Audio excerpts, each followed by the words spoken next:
burada da ki illik 350 kilometr.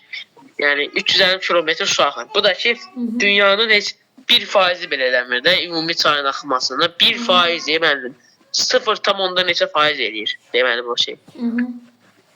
Ondan sonra bu şeydə Avstraliyada yəni quru çay deməli.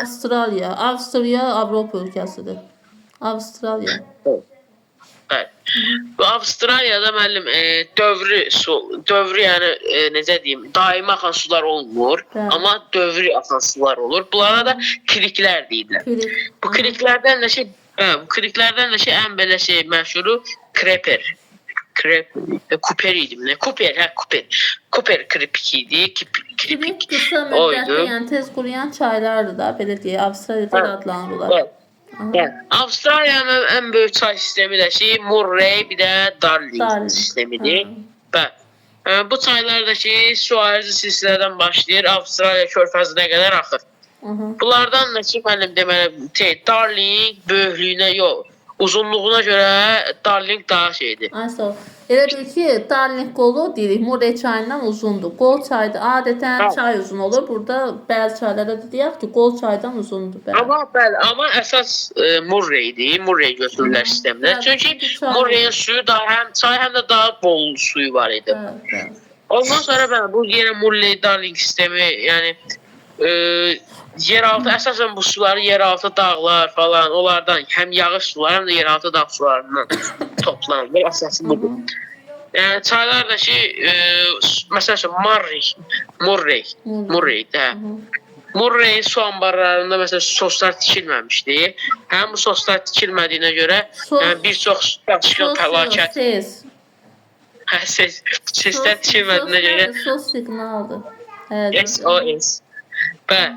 Həmin bu seslər tikilmədiyinə görə Murray çayında bir çox fəlakətlər baş vermişdi. Fəlakətlərin də qarşısını ala bilmirdilər.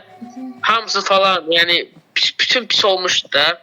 Ondan sonra həmin bu Murray çayı, bir də onun qolunu falan indiki günümüzdə hamısını təmiz eləmişdilər. Yəni həm də ambar da qoymuşlar, ses də qoymuşdular. İndi təmiz eləmişdilər. Amma keçmiş dövrlərdə eləməmişdilər deyənə çoxlu fəlakətlər gətirib çıxarmışdı. Texnikdən inkişaf etdikcə artıq həll yolu tapılırdı.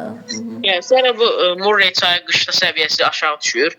Amma yəni bütün fəsillərdə axır, yəni axmağa davam edir. Amma ən belə aşağıcı olan qış fəslidir. Sonra Murray Darling sistemində müəllim çaylar daha çox təsərrüfata da daha çox ziyan vurmur, şey verir, yəni ziyan vermir də, yəni. Təsərrüfatda istifadə olur demək istəyirsən? Da xeyri olur, Əhəmiyyəti var da, təsərrüfat əhəmiyyəti. Məsələn, taxıl əkimində, meyvə, üzüm, ondan sonra tərəvəz əkimində falan bunlar daha çox şeydir, necə deyim, istifadə olunur. Murray Darling sistemi istifadə olunur. Bəli. Bu qədər. Mənim Sami də danışsın. Mən Avstraliyada göllər çoxdur. Amma bu göllər çox olsa da onların yəni axarsı bir də duzlu olur, duzlu olur bu göllər. Buradakı onların suyla dolması yağışla əlaqələrdir. Həmin buraya yağış yağır, onlar dolur. Bundan oradakı ən böyük göl Eyl göldür. Həm bu da ki, həm bu Eyldəki mərkəzi ovalıqdan dünya okeanından 16 metr aşağıda yerləşir, həm deyil. Həm bunun da ərazisi Eylin hissəsi kriklər axır, həm bu şeylər. Krik. Bəli.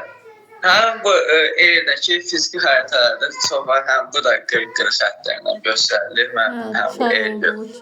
Qırıq-qırıq xəttləri göstərilir. Həm bu Eyl gölü, Eyl North, bir də ki Eyl South gölü, Eyl South, Orada suyunu göllər də yaradılır. Bir də Cəhrayir əhdə suyu olan göl də var, eləmi? Oradadır, bir də bizdə Masazırda da, o da suyu Cəhrayir əhdə oxşar xüsusiyyətləri olar. Həm bu Eyldə dediyim kimi, Eyl North, bir də Eyl South göllərindən ibarətdir. Buradakı kriklər elə ki, dağlardan bura su gətirir. Bu sular da gətirdikcə orası su, yəni ki, həmin ən rütubətli vaxtlarda buranın sahəsi 16 bin kilometrə qədər çata bilir, həm bu yerin sahəsi. Amma quraq